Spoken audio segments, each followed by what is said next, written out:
jimat kula Siwa Mandara. Injih anggir. Kula tampi sungkem pangabekti ndika dumawah sami-sami. Injih. Matur sewu sembah nuwun anggir Panembahan. Mbok bilih kula ngaturaken pawartos sadherek dengan negeri. Sedaya puyunaken paja boten wonten ingkang nguciwani nindakaken dawuh sampeyan dalem anggir Panembahan Senopati. Menika ingkang tansah kula suwun. Pramila kula ngeparengaken Siwa Mandara ngampi-ngampingi jumeneng kula ing negari Mataram. Wiwit bebodro babat wana mentao dumugi sakmenika lan dumugi puputing jaman. Kula suwun supados Siwa Mandara tansah mboten negakaken kula. Aduh, anggir Panembahan Senopati. Nani sampun dados prasapaning manah kula. Kula dipun lairaken wonten ing bumi Mataram. Kula nedha saking Purwedal ing bumi Mataram. Pejah lan gesang kula kagem rabu ing bumi Taram nggih Panembahan. nani kaskecakno anggir dika lenggah. Ngestakaken dawuh anggir Dimas Panembahan. Jayakusuma. Injih. Kula Panembahan. Basuki ngadhep ning resaku Dimas. Awit pangestunipun Kanjeng Panembahan Senopati. Widodo lampah kula. Kepareng kula ngaturaken sungkem ing pangabekti Panembahan. Ndak tampa pangestuku tampan. Sangat anggen kula mundi. Mesti bae mengkono rembug kang bakal ndak pundhutake prisa marang tiramu. Nanging sawetara aku bakal dangu marang Siwa Mandara. Gayut marang jumenengku ning kraton Mataram. Wonten perkawis sing badhe kula rembag. Injih. Mestinipun Siwa prisa nalika kepiyakan jumeneng kula wonten ing negari Mataram, sedaya para kadang dipati, kadang bupati Paranpara lan kathah kawula ingkang sami kepareng nyekseni. Injih. Namung wonten sesepuh ingkang nalika semanten boten kepareng rawuh. Boten wonten sanes inggih Rama Panembahan Mas Rangga Jumena ing Purabaya nggih medya. Anggir Panembahan Senopati sesembahanku. Inggih kula. Senajan ketinggalipun namung setunggal kalih. Para kadang dipati ing Brangwitan boten sowan lan aneksane anggen dalem jumeneng ngaji minangka Panembahan ing Mataram. Menika wurung tan wurun ing tembe wingipun badhe dados perkawis ingkang ageng anggir Panembahan. Mila menika kamangka Siwa tasih kemutan jumeneng kula wonten ing Praja Mataram inggih amung nuruti dumateng panyuwuning para pendherek lan kawula. Kula nglajengaken menapa ingkang sampun bebodro dening Bapak Panembahan utawi Ki Ageng Pemanahan nalika semanten. Kanthi menika dinten kepengker kula sampun utusan dumateng Dimas Jayakusuma. Injih. Nak yenaken wonten ing Purabaya nggih medya. Rening sampun kepareng ngadhep panjenengan kula aturi nyekseni aturipun Dimas Wasih Jayakusuma. Injih, injih anggir Panembahan. Dimas Jayakusuma. Injih. Kula Kanjeng Panembahan. Nerang rasaning penggalihku kepingin ninggal prisa kabul kawusanane. Mara agi atur. Lepas yun sih pangapunten dalem. Kula sampun nindakaken dawuh dalem sowan wonten ing Purabaya nggih medium wonten ngasanipun Rama Panembahan Mas. Iya. Kula sampun ngaturaken wigatos sing sowan kula bilih Rama Panembahan Mas katuran rawuh wonten ing Mataram nyekseni paring paseksen ugi paring donga pangestu dumateng jumeneng dalem wonten ing Mataram. Iya. Namung dipun tampi kanthi raos boten rena ing penggalih. Kepara kula dipun tundung wangsul. Rama Panembahan Mas kendika menawi boten badhe kersa rawuh wonten ing Mataram. Malah semunipun nglepataken dumateng Kanjeng Panembahan Senopati anggenipun jumeneng Panembahan wonten ing Mataram. Oh, Satemah dados pasulayan antawisipun kula lan para kadang dipati ing Brang Wetan yang dipun pandegani dening Kakang Dipati Ronggo Keniten. Sak banjure Dados pasulayan satemah wonten rawuhipun Kanjeng Sunan Giri. Ronggo Sunan Giri Inggih paring dawuh misah pun pasulayan antawisipun kula kalian Kakang Ronggo Keniten. Paring dawuh pitakonan pilihan antawisipun kula kalian Kakang Ronggo Keniten. Milih antawisipun wadah lan isi Kanjeng Panembahan. terus Emanipun Kakang Ronggo Keniten menika sampun milih isinipun. Dados purun boten purun kula namung pikantuk wadah. Siwa Mandara Iji kula anggir Panembahan. mekaten wecanipun Kanjeng Sunan Giri. Menapa kersanipun? Tuhu wicaksana Kanjeng Sunan Giri. Kanjeng Sunan Giri sampun priksa menapa ingkang badhe kelampah peparangan antawisipun Mataram kaliyan Mediya. Nalari Menawi dipun jaraken kemawon Mataram badhe kasoran yuda. Jalaran para kadang Dipati ing Brang Wetan nika kathah ingkang sekti mandraguna.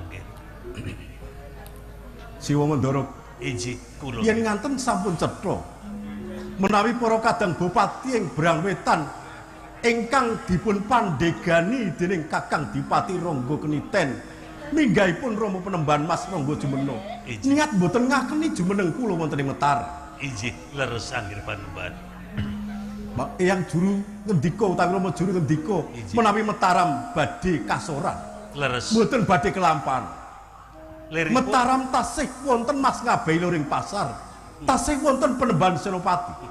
Sampun ngantos namung Kakang Ronggo Keniten, para bupati ing Brang Wetan supados barang amuk kula iki badhe ngadepi. sepeda.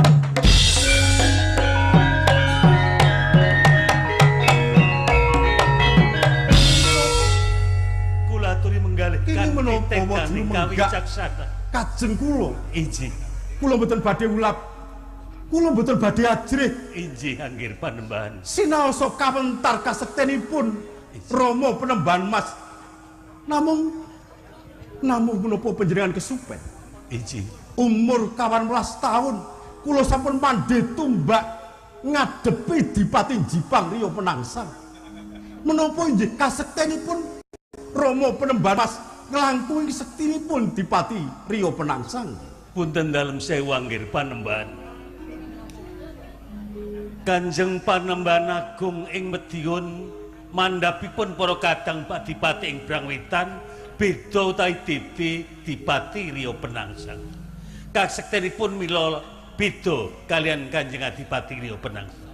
Mila sepisan malih kula aturi menggalih kanthi tirtaning kawicaksanan. Menapa sampeyan dalem kesupen bilih ing Praja Mataram tasih wonten senopati ingkang dados agul-aguling para prajurit. Siwa Mandara, Iji, kula jumeneng wonten ing Mataram. Kula namung manut wecanipun Kanjeng Sunan Giri Prapen nalika semanten. iji, Menawi wana mentah inggih Mataram badhe dados negari ingkang ageng dipun suyuti dening kawula Ratana Jawi. iji. Menawi namung kula kendelaken lekasipun Rama Penembahan Mas, menapa inggih badhe kelampahan? Menapa inggih badhe kelampahan? Kula mboten saged mujudaken negari Mataram minangka negari ingkang ageng. Lepat nyuwun sih wilasa dalem Kanjeng Panembahan. Saupamanipun anggir Panembahan peperangan mesah Dipati ing Brang Wetan menika mangke sasak. Menika nama limrah anggir Panembahan. Ning gosok wangsulipun anggir. Mening ngantos biyen kasuran yuda asma biyen dalem badhe kucem pun presani dening para kawula ing Mataram. Lajeng sinten? Menapa kula inggih kedah namung mendel kemawon? Prisa lelampahan ingkang ngaten menika.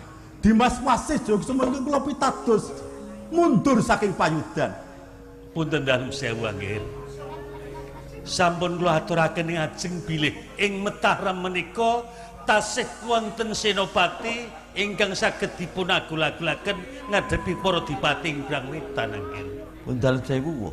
Injih. Sak ngertos kula senopati Mataram niku nggih namung kula. Lajeng sinten malih?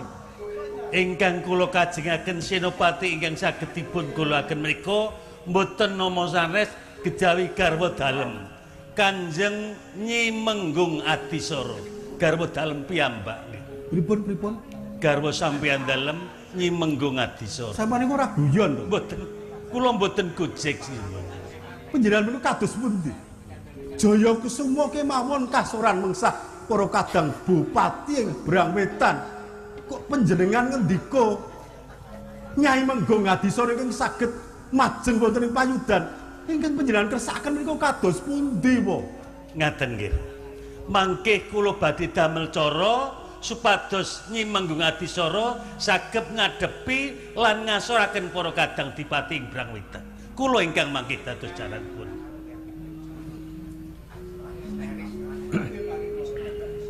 Nggih. Kula namung nderek menapa ingkang dados pamrayogi panjenengan. Injih anggih. Jaya Kusuma. Iji Lumarapo ana ing Taman Sari. sendika Aturana Nyai Menggung Adisara suwan ning sak. wis tak ucap.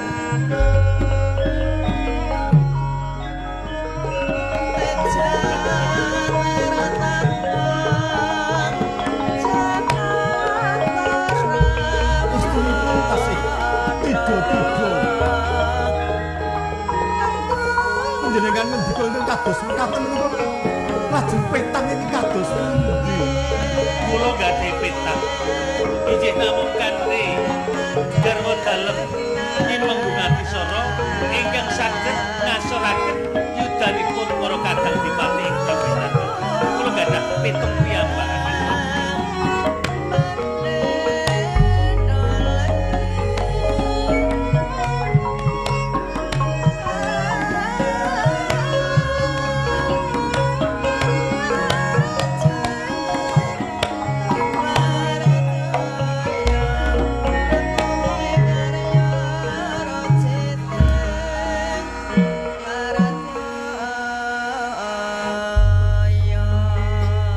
Adisara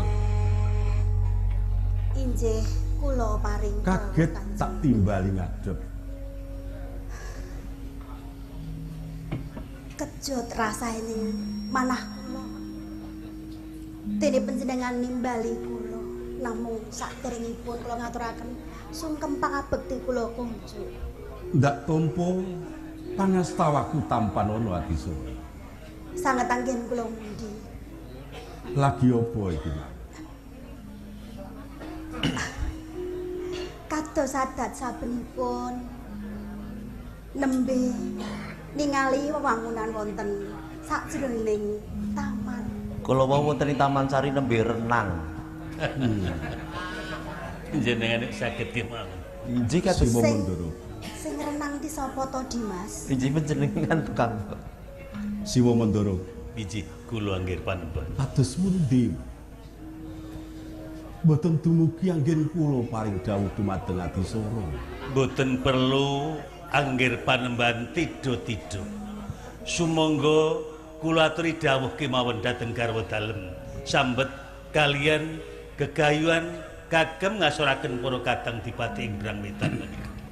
Adisara, Injih kados pundi?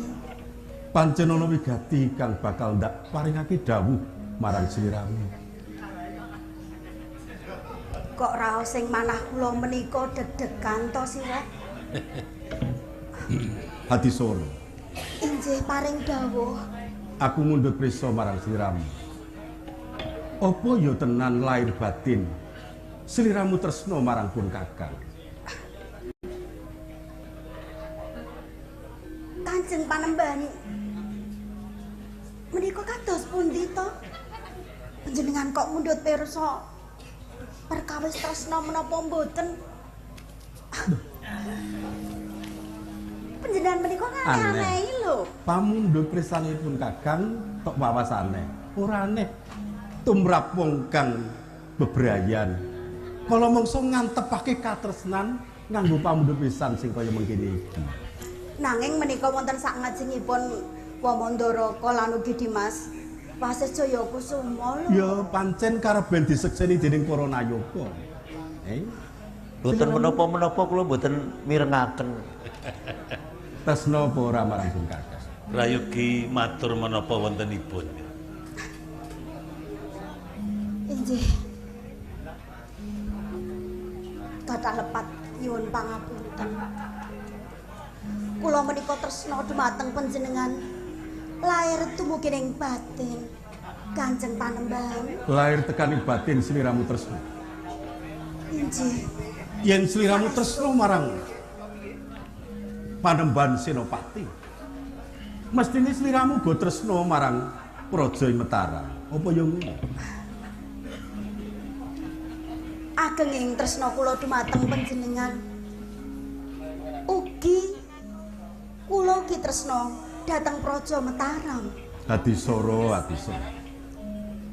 Kanyata citramu ramu ngayu ning gelaring tata lair. Nanging tumus tekaning batin. Ya, ya. Aku nedha nrimo semono tanceping katresnanmu marang aku lan marang kawula uga negara Mataram. Saiki aku bakal ngundhup isa.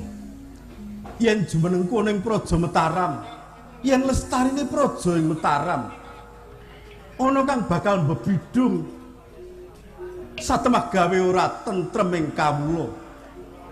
Pun kakang ribet nggone menggalihake negara ing Mataram. Apa sliramu lila? Tentu kemawon boten. Kanjeng Panembahan. Sak saged-saged kula badhe sabiyantu dumateng panjenengan. Ujaring para pinter tresna kuwi mawa pangorbanan. Yen aku mundhut pangorbananmu tumrap lestarining Praja Mataram, apa sliramu saged? Menawi menika sampun dados kersa panjenengan, kula sumarah jiwa raga kula. Adisara, Adisara. Ya, nedha nrimo. Bloko wae. Kang bebidung jumenengku ning Praja Mataram. Ora ana liya Rama Penemban Mas Rangga Jumena ing Purabaya Yamediya. Mula wanter dawuhku marang kowe. Rampumi perkara Medion utawa Purabaya ndak pasrahake marang sliramu Adisara. Aduh.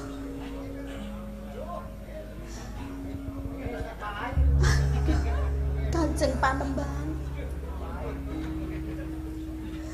Menapa kula saged nindakaken dawuh menika? Jalaran kula menika namung pawestri ingkang boten saged perang, ingkang boten saged menapa-menapa. Adisara. Dimas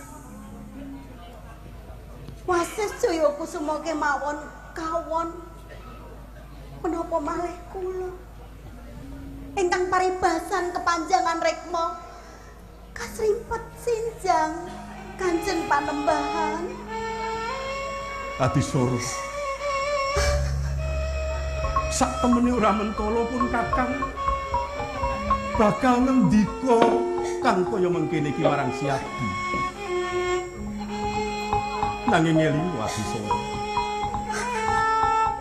Tresnanono kawula ing Mataram.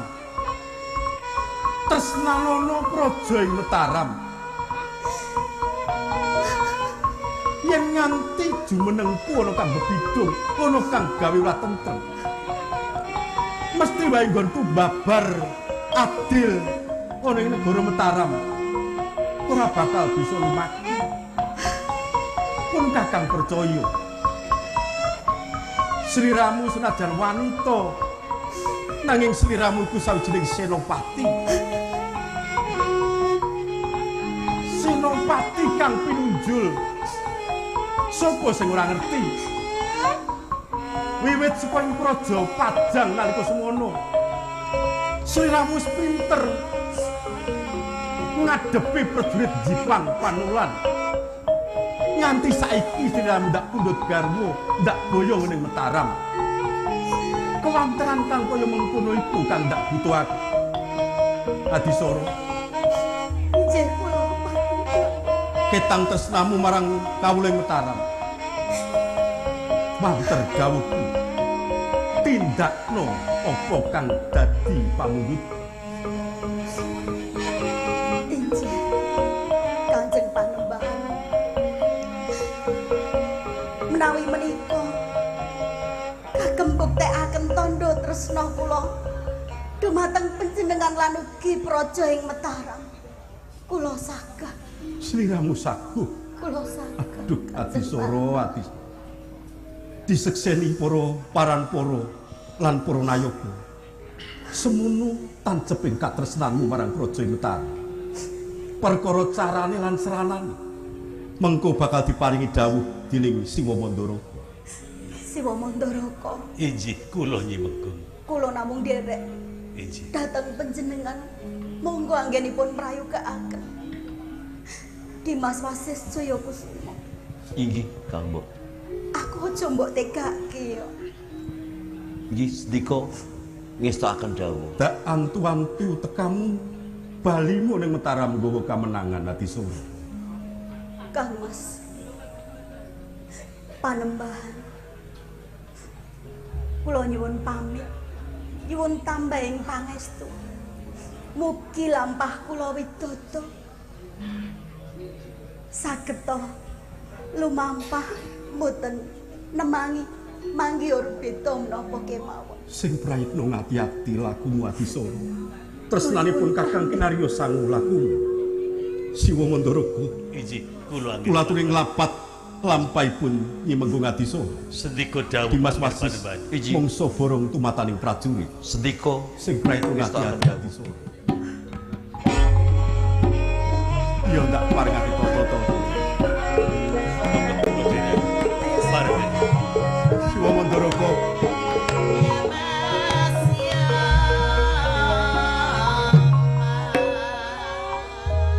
Siwa sampun apal dumateng watakku. Injih, injih. Kula mboten kepengin kecalan kelangenan kula. Injih, injih Angger Panembahan. Mangsa borong dika. Kula ugi mboten badhe negakaken lampahipun Adisara. Kula aturi pitados dhateng kula. Dimas Wasis inggih borong bodoling Pasuwanan. Klapat lakune Nyai Manggung Asisa. sedika Injih. ngestakaken dawuh.